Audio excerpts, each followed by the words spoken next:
fact.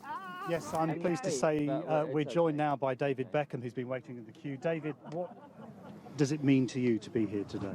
Well, I grew up in a household of royalists, and I was brought up that way. So, if my grandparents would have been here today, I know that they would have wanted to be here. So I'm here on their behalf and on behalf of my family, and obviously to celebrate with everybody else here. I don't want to hold you up, so we'll walk and talk. I get told off if I Do you hold think the line we've really understood what we have lost here?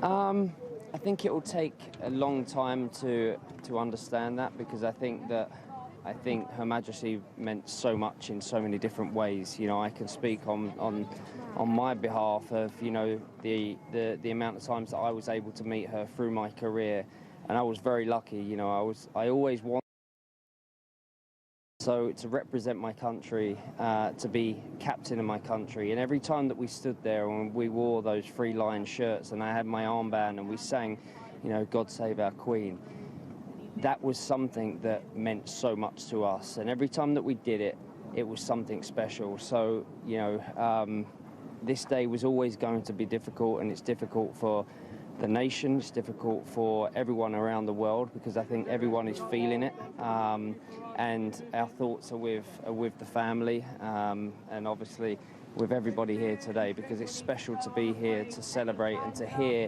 the different stories, what people have to say. There's a 84-year-old woman walking around in a blazer with her honours and a pair of high heels on. So it's very special to hear the different stories.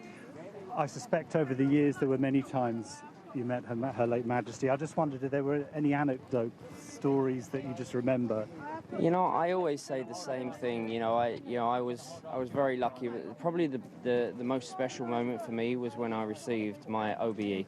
And to receive my OBE, I took my grandparents with me, who were the ones that really, brought me up to be a huge royalist and a fan of the royal family. So to have them there, and then I step up, and obviously I had my wife there as well, to step up to get my honour, but then also Her Majesty to ask a question and to talk. And I was so lucky that I was able to have a few moments like that in my life, to be around Her Majesty, because we can all see with the love that has been shown how special she is and how special she was, and the legacy that she leaves behind. But it's a sad day, but it's a day for us to remember the incredible legacy that she's left. I know as a sportsman you're no stranger to discipline and resilience, but have you been struck by what this queue is saying about this country?